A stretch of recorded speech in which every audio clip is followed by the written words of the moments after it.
மஞ்சள் வந்து பார்த்திங்கன்னா பொதுவாகவே நம்ம இந்திய உணவுகளில் மஞ்சள் இல்லாத உணவே இல்லைன்னு சொல்லலாம். ஸோ மஞ்சள் எப்படி உதவியாக இருக்குன்னு பார்த்திங்கன்னா அதில் குர்குமின் ஒரு வேதிப்பொருள் இருக்குது.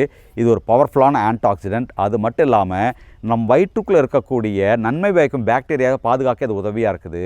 அது மட்டும் இல்லாமல் இந்த லீக்கி கட்டுன்னு சொல்லுவாங்க. சில பேருக்கு பார்த்திங்கன்னா குடலில் வந்து அப்பப்போ வந்து ஒரு சின்ன ஒரு மைக்ரோ லீக்கேஜ் இருக்கும். இது கூட பார்த்திங்கன்னா எதிர்ப்பு சக்தியை சீர்குலைக்க வைக்கும். ஏன்னா தேவையில்லாத விஷயத்தை குடல் ஃபில்டர் பண்ணிடணும். ஒரு ஆபத்தான பாக்டீரியா உள்ளே போனால் கூட குடல் அதை ஃபில்டர் பண்ணிக்கலாம்.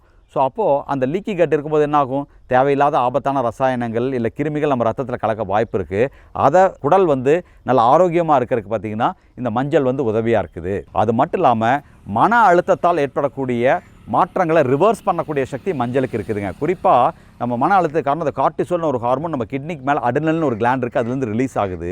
அந்த ரசாயனத்தால் பார்த்திங்கன்னா தொடர்ந்து வெளிப்படும் போது உடம்புல பல்வேறு இடங்களில் சில மாற்றங்களை உருவாக்கும். அந்த மாற்றத்தை ரிவர்ஸ் பண்ணக்கூடிய சக்தி நம்ம மஞ்சளுக்கு இருக்குதுங்க.